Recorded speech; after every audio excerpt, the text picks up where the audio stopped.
Well, we have been covering what has been going on in everyone's life at Come As You Are during COVID. And we've established that Melissa is a badass and has been rocking it at a restaurant through COVID and feeding the masses. And I've been getting, my ass handed to me by Tom at the church trying to make things happen. But we haven't really talked about what Froggy was doing. Faith can feel like hearts and butterflies until someone lights a match and burns it all to the ground. Welcome to the Burning Butterflies podcast. The sad thing is that there's abuse of every kind within the church. But the spiritual abuse is the stuff that just What's a place there shouldn't be abuse? Like, there just shouldn't be abuse in a place that claims Jesus. Well, it ruins your soul.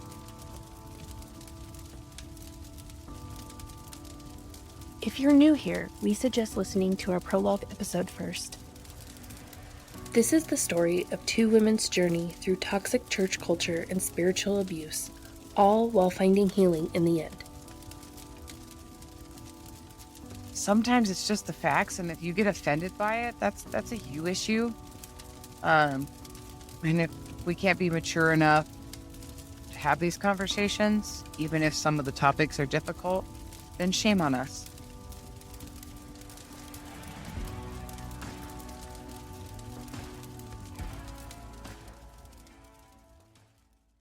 Yeah, we kind of chose to not talk about it.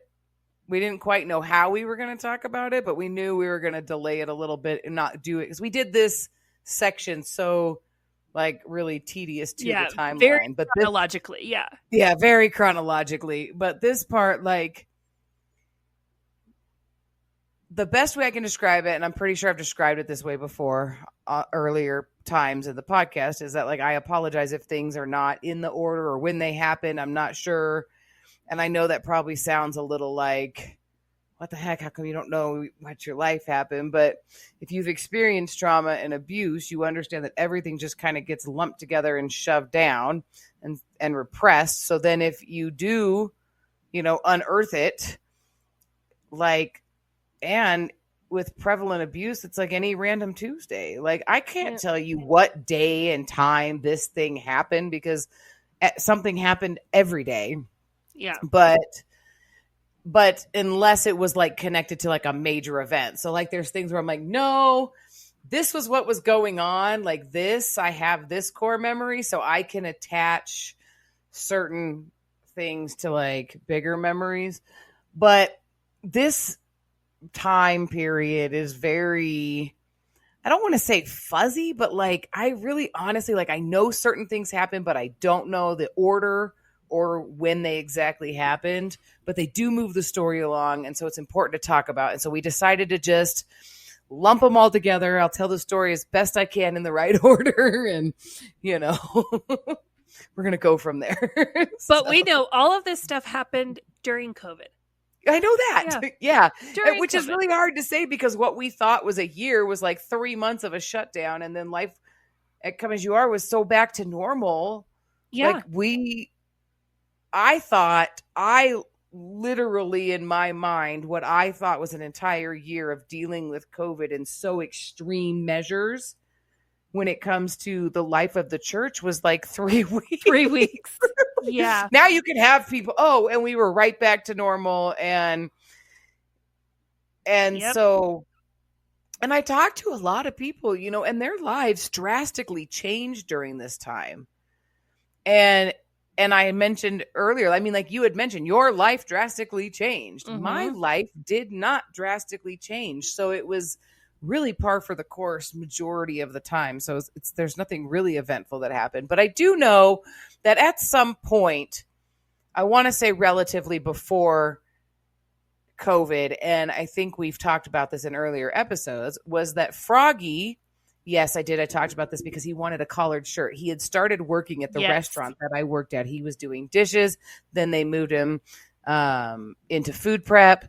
And he was doing that. And at some point, Froggy goes to visit his brother because his brother had moved like to Tennessee.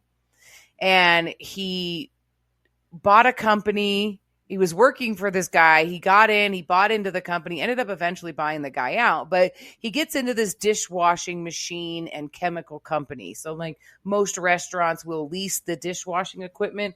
It's usually like the one thing, if the owner owns the entire restaurant, it's usually the one thing they don't own is the dish machine.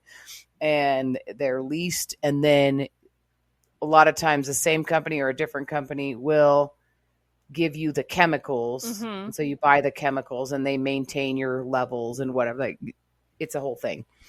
And so Froggy's brother had gotten into that business and, like I said, eventually bought the guy out and was doing really well for himself. And Froggy had gone out to work for him because he was having a really hard time, like finding work. And then he was working at the restaurant part-time. And then he was working handyman stuff with some of the, church guys, whatever. He just really wasn't stable.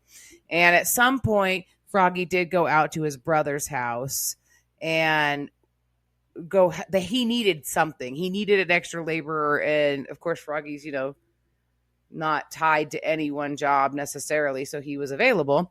And so he went out there. And I mean, I feel like that was like a real short trip because I'm thinking there were 2 or 3 different times that he went out there.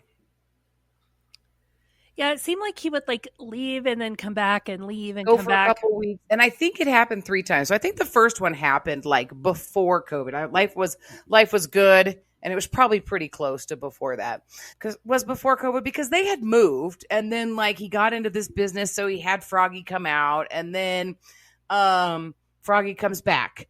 And then, Froggy had this crazy thing. Like, I don't even know if this is like a part of any particular like mental health thing, like if this is normal or not, but like, how like you wake up in the morning and I'm pretty sure it's pretty normal for most people. Like you kind of have to get your bearings. Yeah. Right. You're like, oh, I just woke up. What day of the week is it? What am I doing today? Like you start being like, oh, yes, I'm here. I'm awake. And then, sometimes, at least for me, like until I get to the coffee maker, you probably don't. I'm like, I'll talk to you. But I'm like, I don't really want to have my eyes open. I kind of do that with my eyes closed. Like, don't pay attention to me yet. I'm not functional. And then give me a chance to drink my cup of coffee and really like get engaged, and then I'm fine, right? Yeah. Yep. So that's my personal experience of like how my morning, I gotta clock in, get my coffee, and then we can talk. Give me my kids are always like, Mom's not alive yet. Just give her a minute. Right. Okay. So I mean, pretty normal. I've heard that across the board. And it would have been great had Froggy just learned like maybe for the first hour of his day that he just needed to get into the routine of doing something to become functional before he even engaged anybody in the world. And I mean, like as grumpy or as lethargic as I might be on my way to my coffee pot is like level 0.5, right? Froggy, when he would wake up in the morning, would be at like DEFCON 70, like that whole process, that first hour of being awake was like crazy. And I know I talked about that in a past episode. Like he would just rant and yell and rage. And I mean like rage for like 45 minutes. And I'm like, just have a morning routine. Like get up, don't talk to anyone. Go smoke a bowl and come back. I don't know what to tell you. Because I don't know. Like, could you do something? Because I'm sure some people are like, what do you mean rage? Because I'm snippy in the morning. Like my husband, especially, if he asks anything in the morning and I have not had my coffee, I shoot him daggers with my eyes. Yeah. You're like, I told you last week it was da-da-da, and you're grumpy, right? And I respond snippy and everything, right? But Yeah, I put no effort into how I speak before then, where I'm like, Yeah. we got to be there at 7.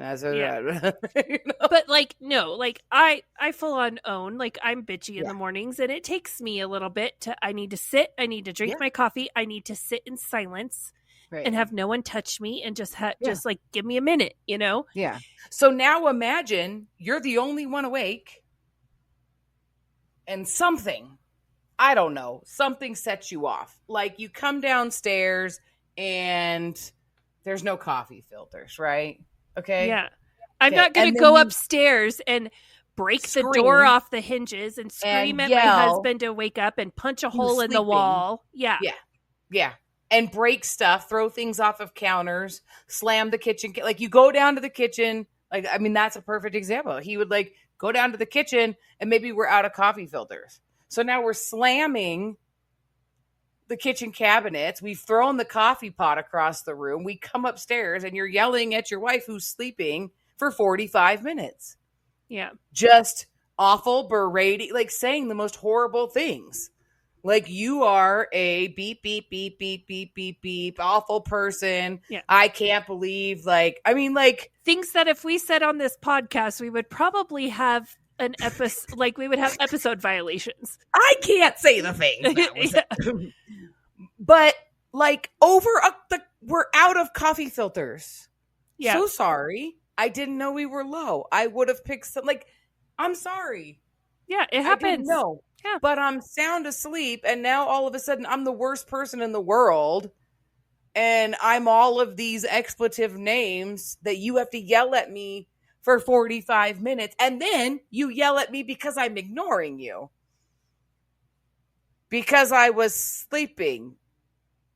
And if I did, and so I'm not going to respond. So I was like, you're not sleeping, you're faking it. And then we're going to go on. Like, and so this would happen regularly. This wasn't like a once in a blue moon. So all of that to say, there was a particular day during this time.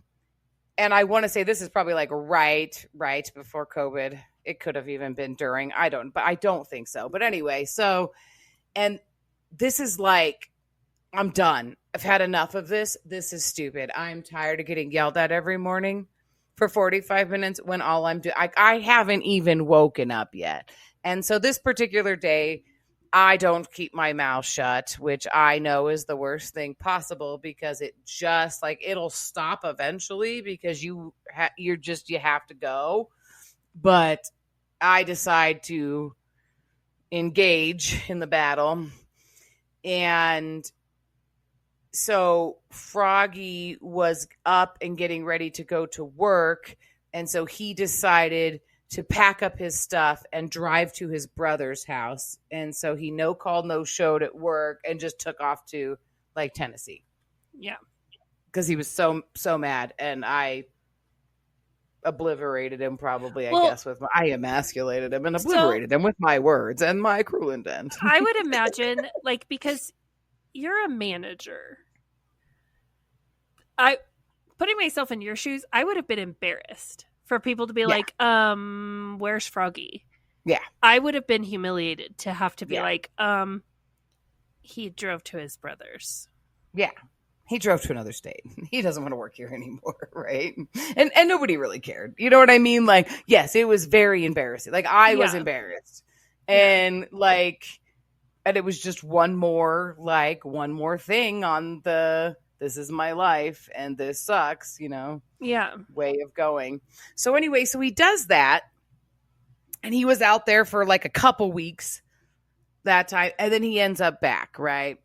And so that's why I think all that happened before COVID, because right as COVID happened,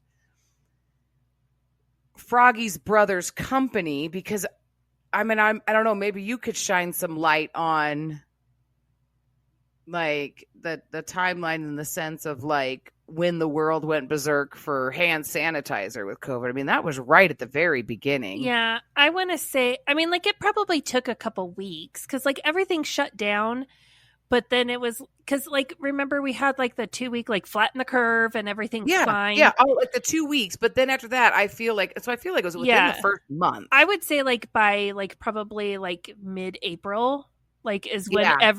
it became Yep. really difficult. So I think that's about right, because I want to say by the time we get to June, I think that's when he comes back, because I feel like he was gone for like a good 3 months. He was gone for a So while. yeah, so his brother, because that's what my gut is telling me, it was like 3 months. So his brother's company that does these dish machines and they make chemicals, like they have a whole factory of where they like bring in the raw goods and they mix the chemicals and it's their label or whatever, right? They bottle the stuff. I don't know how it all works. This is just my understanding of what I was told. So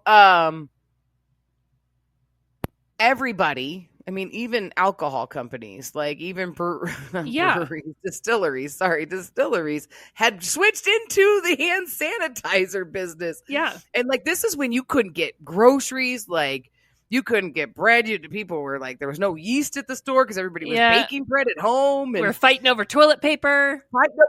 Yeah, this is all of that time. Like, this is like everybody's in this like, oh no, the world's going to end, right? Mentality. This is the apocalypse. This is it. We're all in for it, right? This is what was going on. And so Froggy's brother's company switches to making hand sanitizer. And I mean, like, we got hand sanitizer in at the restaurant sometimes that just smelled like they just poured a bottle of tequila in there. And, yeah. Like, it was bad. Yeah. It was bad. But so his brother's company is in the right space to get the raw materials and have the setup and everything to switch, because I even think they might have already made a hand sanitizer.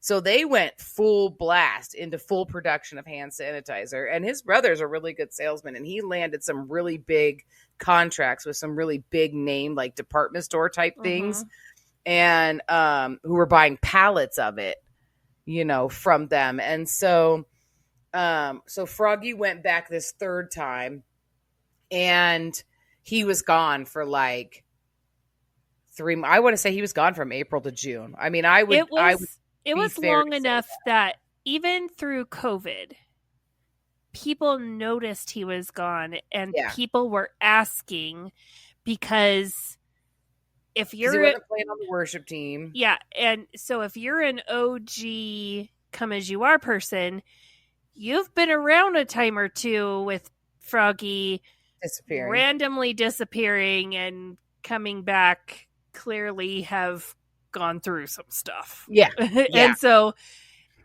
I think at that time the assumption was, oh no, did COVID make Froggy fall off the wagon, so to speak? Right.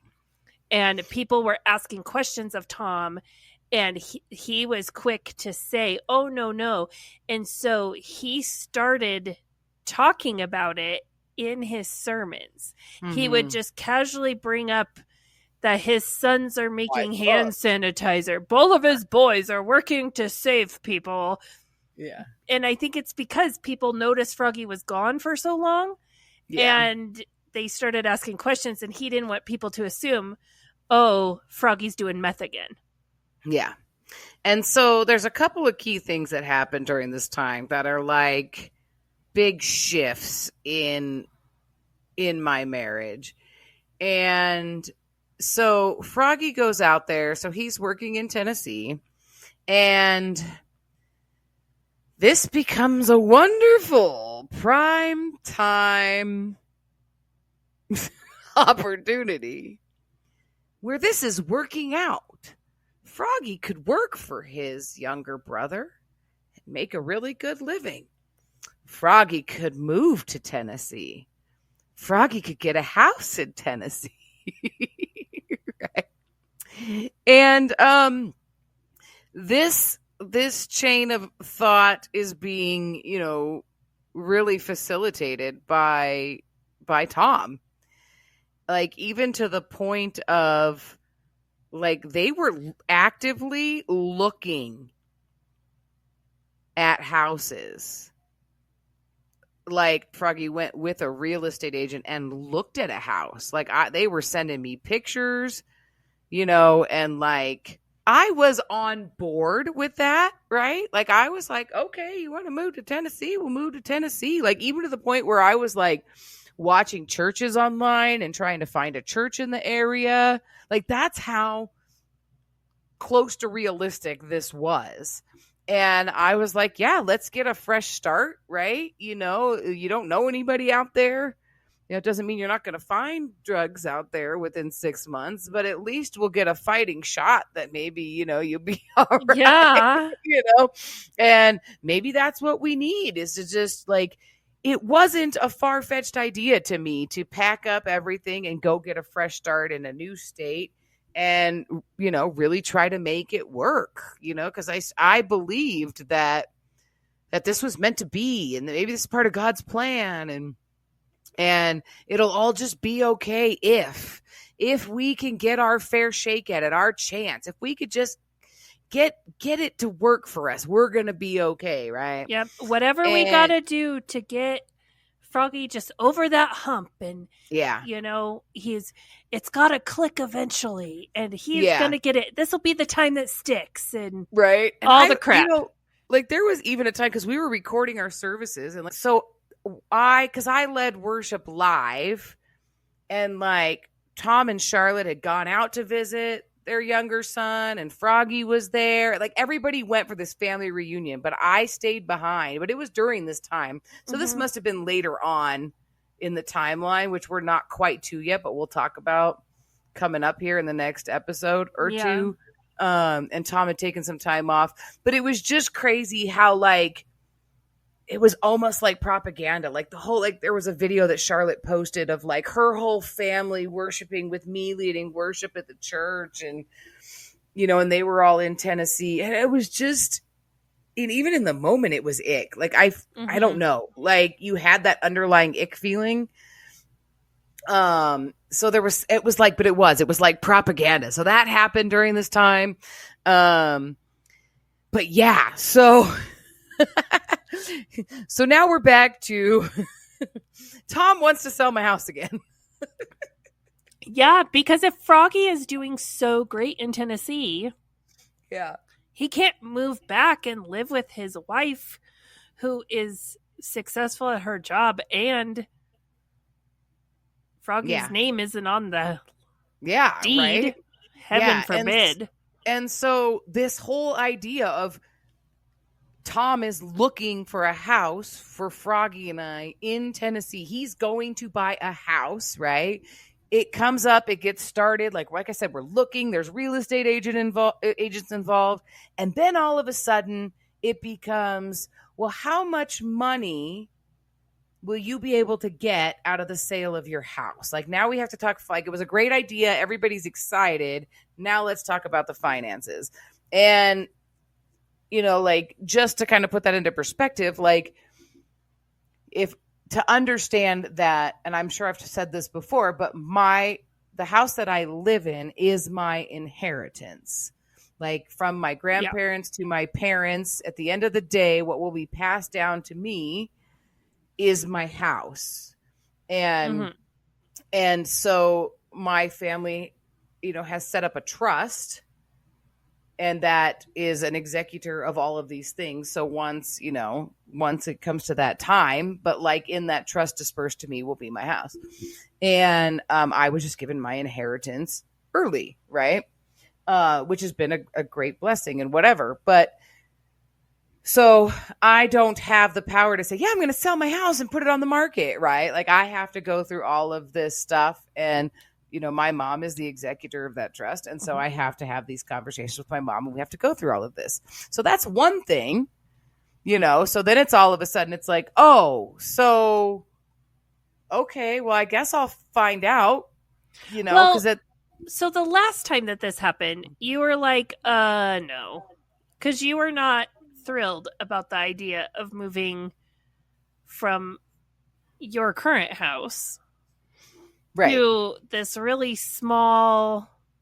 Yeah. And I already knew, like, that's a lot for me, like, in my comfort level of confrontation. And not that it would be like confrontation with my mom, but like, it was very uncomfortable for me to have to go to my mom and be like, hey, you want to get in on, you know what I mean? Like, it was always this weird, like, that's way out of my comfort zone. And also, like you've said, like, hey, I'm going to get you this house. And then all of a sudden it's like, well, now you have to go and do this. Yeah. And what are you going to do? Well, it's not and I'm like, but it's not my house. And I've explained that to you several times. Like, I don't own my house. Because remember the first time, because this is the third time now that he's tried to wheel and deal with my house. The first time I was like, I don't own my house. Oh, Yeah. oh, okay. But he would always ask questions, and he'd always be probing about like, how does this work? So I know what we have to do to make this work for you. Yeah. Yeah. And so the last time I was like, no. And then my mom was like, no, like with, capital gains and all of it. She's like, no, that's not a good financial decision for you.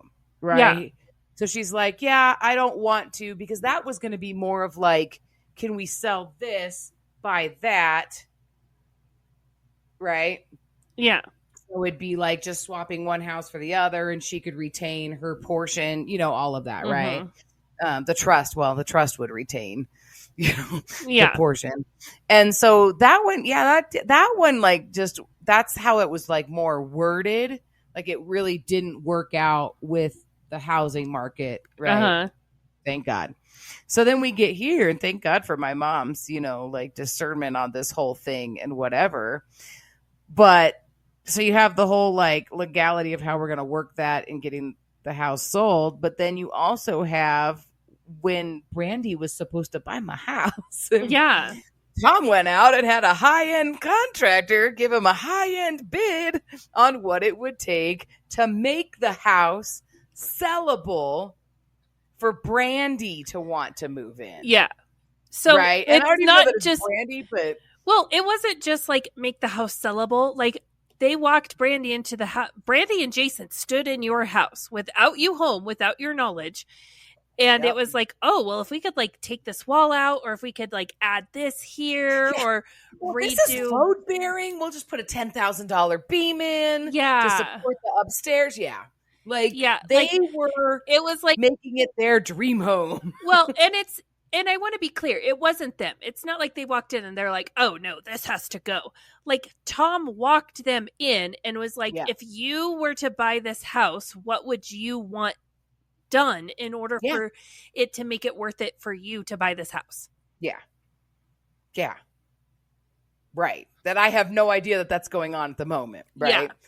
So there is this outlandish bid out there for what it would take to quote unquote make the house sellable from all the damage that Froggy has done. Yeah. That Froggy is telling everybody it was like that when I moved in. Because no, sir, you did get the JV squad. Yeah, they came and they fixed a few things. Of handymen that came in. And I mean, Tom himself has put doors in this house like 2 different times because his son kept breaking. It's just like, okay, hold on. The pastor of your church, your father-in-law, knows his son is so abusive. He's breaking doors in his house. Nothing is being done. He's not getting help. He's not doing anything to protect you or the children in the home. He is sweeping it under the rug and putting new doors on hinges. Yeah. That is the pastor of a mother effing church. Yeah. Covering it up and putting new doors himself. Yeah. On because that's the problem. The problem is that the doors got broken. That's not the problem. Because I'm crazy. Right? Yeah. If I would just behave, my doors wouldn't have been broken. You know, Melissa, your damn mouth. That door just jumped right off that hinge because you just opened your mouth. Because God forbid I say, please stop being a jerk to me. Yeah. Like whatever. But like, it is so just insane to sit and talk about and just be like, yeah, like this is a reality that I lived. Well, so over on our Patreon, we're going to kind of like dive into that conversation of like, so for you, we're looking at what COVID was like for you, but just that reality of abuse and like looking at how many women were in these situations and had to be quarantined with their abuser? Yeah, could you imagine if like he hadn't Left? I'd be dead.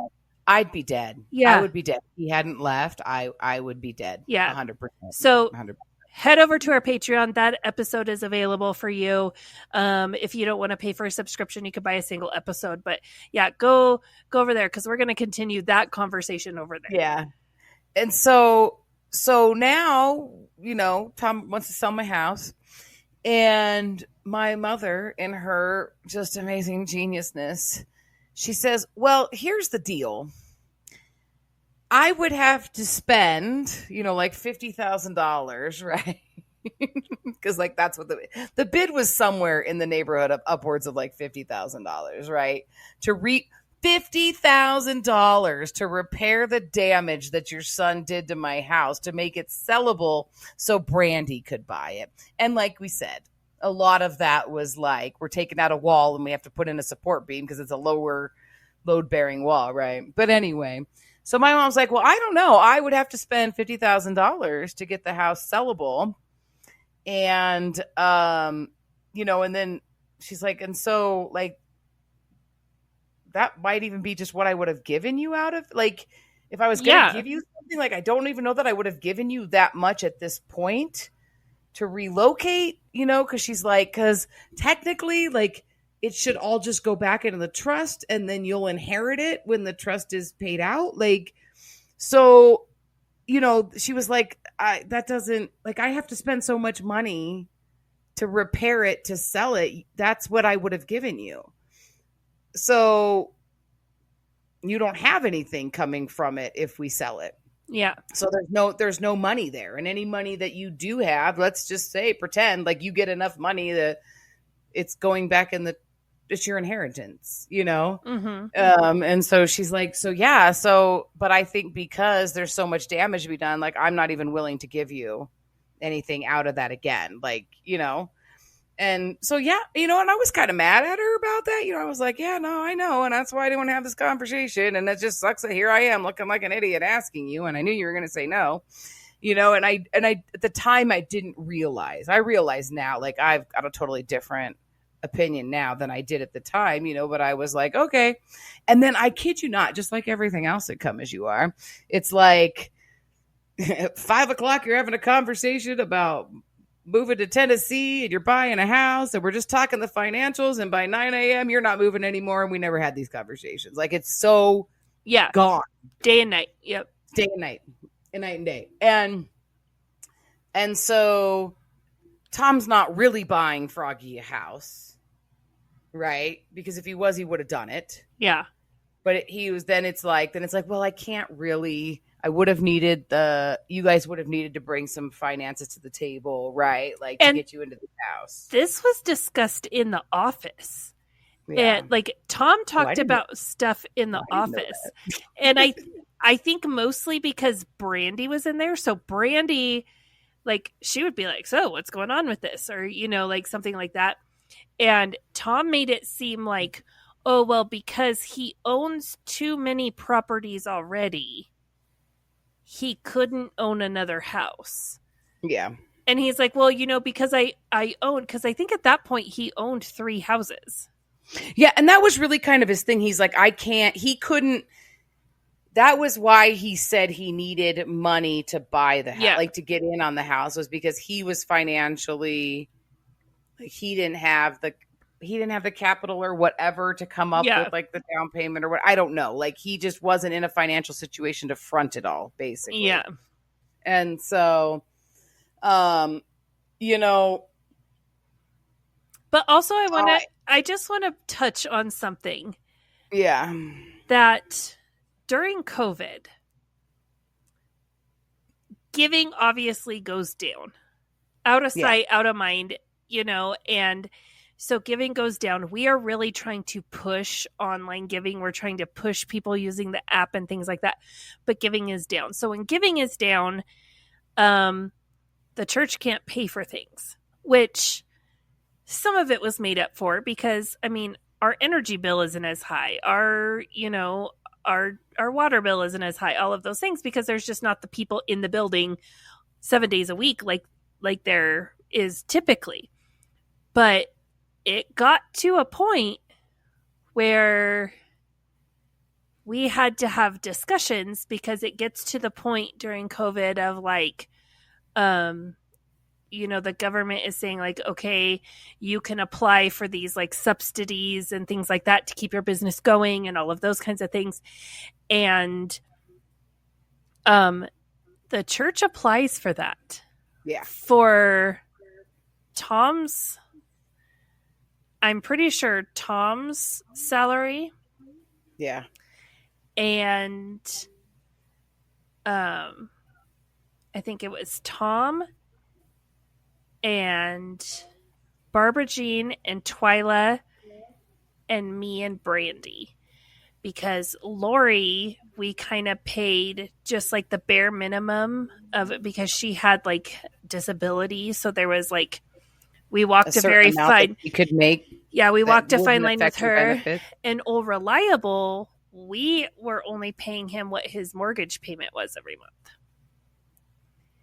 And then Schroeder was getting paid to be the lead of worship, but he was contracted because he had like an LLC, because he did like, he had a band or something. So he had an LLC. So because he had that, then he was technically considered like a contracted employee. And so we couldn't do that for him. And so it's really, really funny, because in the beginning, Tom has always presented himself as this like, I'm great and blah, blah, blah, and all of this. And, if you just do what I did and follow God and trust Jesus with your finances, then you too can own houses in multiple states, and you too can have a pool in your backyard. And, which, I mean, that's all you got to do. I watched a video series. That's what he'd say. My mother-in-law gave me this financial help video series, and I learned how to trust God with my money. And it showed me that I was chasing the world and that I needed to turn everything over to Jesus. And I decided to do that when I was 35. And that's why I became a pastor. I think COVID really made Tom take a hard look at his finances, because his backup to everything, which we have established, Tom controls everything. And Tom has the ability, if he wants to use the church's finances to do stuff, he's within his right to do that. Yeah. Because of how it is set up legally. So I was having a conversation with my son, and there had been a Tom sighting, right? He had been involved in something, and then he had run into some other people that, that we knew back when he was like growing up, whatever. And so we get on this conversation about the church, and Tom's name gets brought up, and I was like, oh, how was that, right? And he's like, what? He goes, whatever. He goes, it is what it is. He goes, Tom's a businessman. He goes, I know full well who and what he is, right? He goes, so whatever, and he's like, and it's not like he's the only one, or his is the only church. He goes, I mean, look at him, like, look at what's going on with it. So we went on, we had this whole conversation, right? And I really started thinking about that after we had that conversation. And I was like, I mean, you're right. And that was my comment in that conversation that we had. I was like, yeah, you're right. And church is a good business. And, and I really started thinking about that after our conversation, and it just kind of stayed with me. And I was like, holy cow, like we wouldn't have this podcast, and we wouldn't even be talking about Tom if he legit really was a businessman. Like if he owned a legit business, and sold a service or sold a product, we might have a run-in with him, and that would be it. Yeah, and whoever he wanted to be, and who cares if he yells at his employees? He's the boss. Yeah, and his employees, like, he'd probably have high turnaround, because like my boss is an asshole. Like we've all had that job where you're like, we've all worked for that guy. I gotta quit. My boss is just a narcissistic asshole, and so you go and you find another job. Your eternity isn't tied to it. your faith, your everything, who you are as a person, your goodness as a person, your holiness, all of that is not tied to it. Yeah. Your whole entire identity and being. And you're not And being your guilt tripped salvation, right? into giving 10% of your income. Right. Yeah. to- Like, what other business, seriously, talk about this business model. What other business willingly has people handing over 10% of their income just to be a member, right? Mhm. Like, for the sheer privilege of belonging, you hand over 10% of your income, and then the services that you're provided, you also help fund over and above that 10%. No, Yeah. no wonder that at multiple churches from multiple Christians, when I was quote unquote church shopping, that we would say, don't be a consumer. Mhm. Why? Don't just gobble up all the free content. Why is that a problem? If Jesus' love is free, if salvation is free, why is it a problem if I'm going to church and I'm just consuming your service and not becoming a member? Because Mhm. then I'm not giving my 10%, I'm costing you money. Yeah. Like, what other business? What other business? And then you get this great tax benefits. Oh my God. That's a whole nother podcast episode. Whole nother episode. But we would not be having this conversation if Tom was a businessman. But because he's labeled a pastor, now we have to have this conversation. And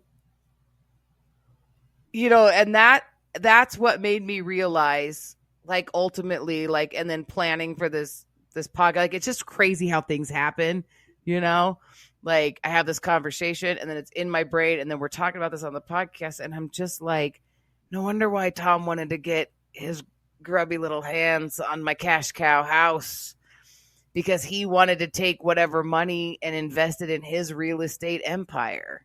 Mhm.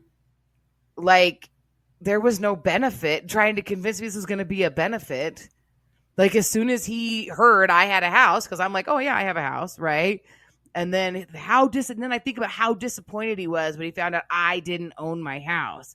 Like, he was wheeling and dealing in his mind and conniving to get his hands on my house and money out of my house from the get-go. Mhm. Like, slimy. So anyway, I'm not moving to Tennessee now, right? Okay, so my husband's in Tennessee. He's gone for a few months. I'm not moving, but this whole conversation of fixing up my house has come up. So now, I got ADHD. So let's hyper focus on something. Now my house needs to be fixed up. You need a project. So now because now it's like, well, I'm going to, that was the reason I was given, was it was going to cost so much to fix up my house that I wouldn't get anything out of this house if I did decide to move. And I was excited about the idea of I love change. I'm a person, I get excited about it. Mhm. So it wasn't even about whether it was a right idea or smart or whatever. I'm just like, a change? Let's go to a different state. This is going to be great.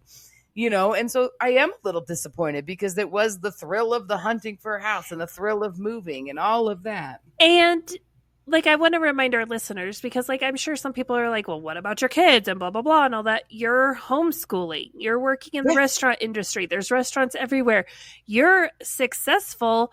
You could get a high paying job at any restaurant. Yeah. And I'm getting ready to leave my management job anyway. Exactly. So perfect timing. Perfect timing. And we've already been able to, we have this women's ministry thing, this come to the table thing going on, but you know what? It's all digital anyway. We could just patch you in and it'll work. Yeah. And we were moving close to family. So we're not, like all kinds, so good. So anyway, I'm on this excitement. Now it's not happening. So I turn my attention on, I'm going to fix up my house. Mm-hmm. Like, I'm going to dive in and I'm going to do some work. And I decide that I can tackle my master bedroom closet.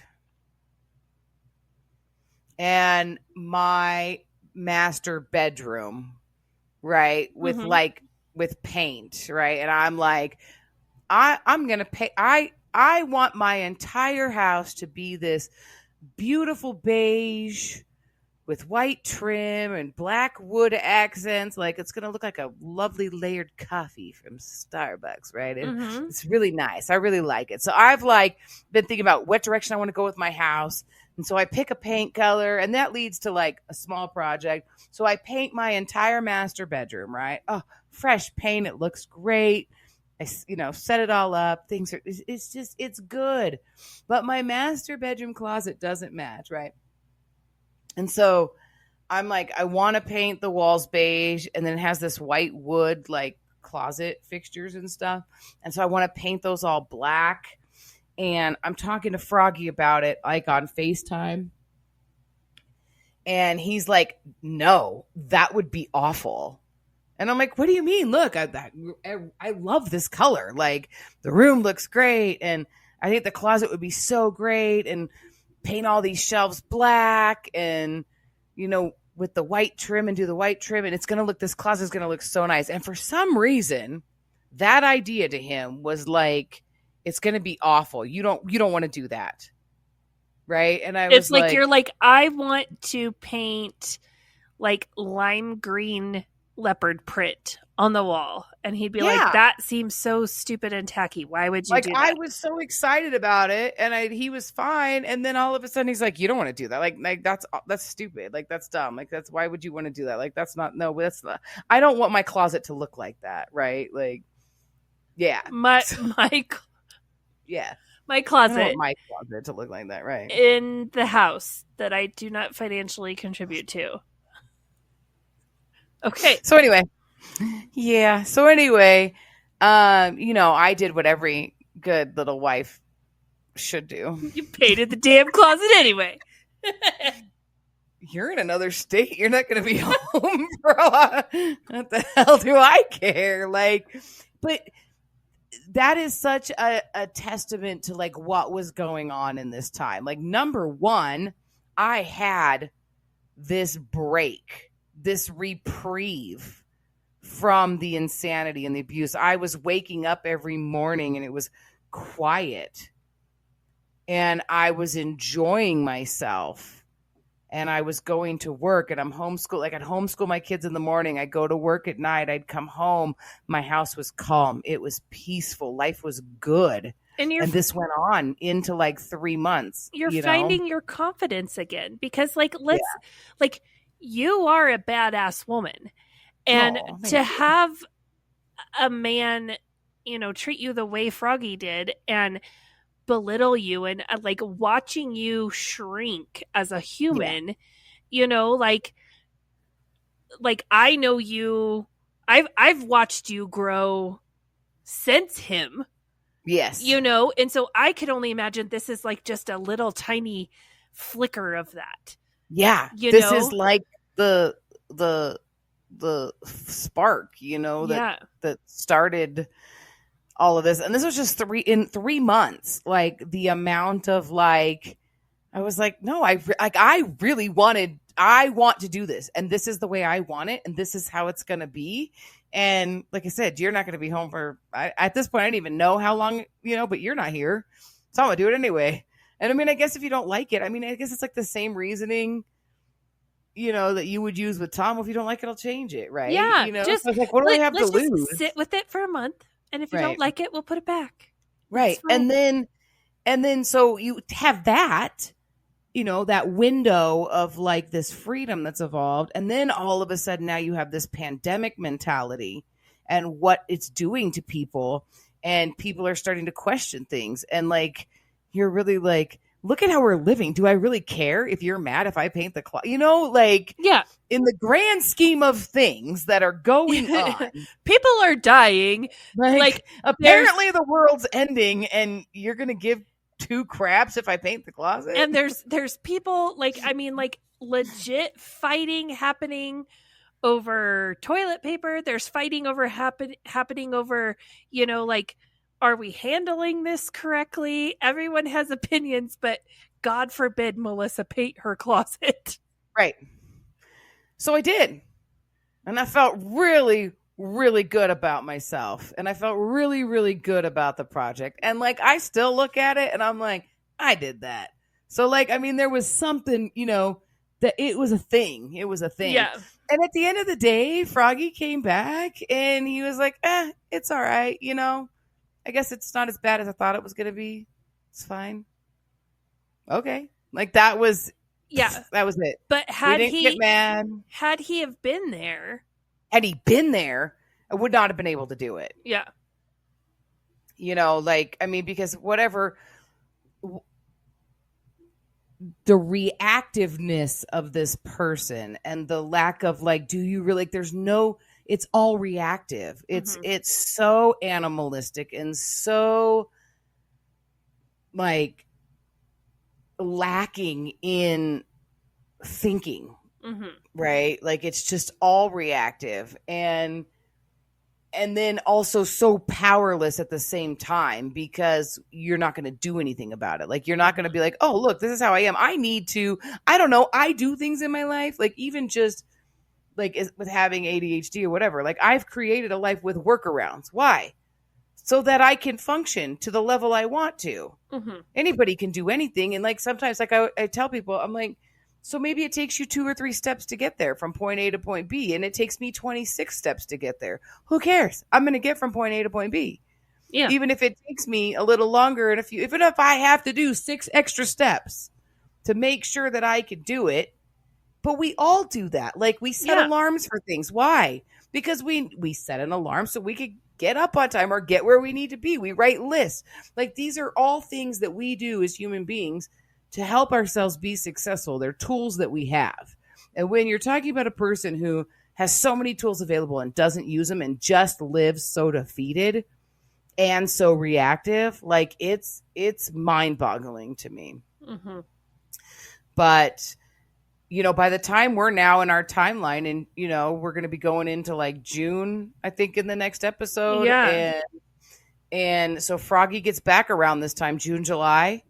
He comes back from Tennessee and, we'll pick back up in the next chapter as more things develop. But for now, I did spend a good majority, of this COVID time and he was gone. So, yeah, which I will say probably, when you have somebody who, I think I mentioned this on a past episode, because it's one of those things where you're like, I think it was this car, I think it was this time, but somebody who has actively punched their fist through your windshield while you're sitting in the car because they're that mad at you and you are trying to leave. Yeah. This is the type of person that we're talking about. And so it's to have that reprieve and to know that, yeah, I can only imagine what would have happened had we had to live together like that. I mean, fortunately I was still at work, but then my poor kids, yeah, somebody who's that volatile, I think there was definitely some divine intervention. Yeah. That for sure.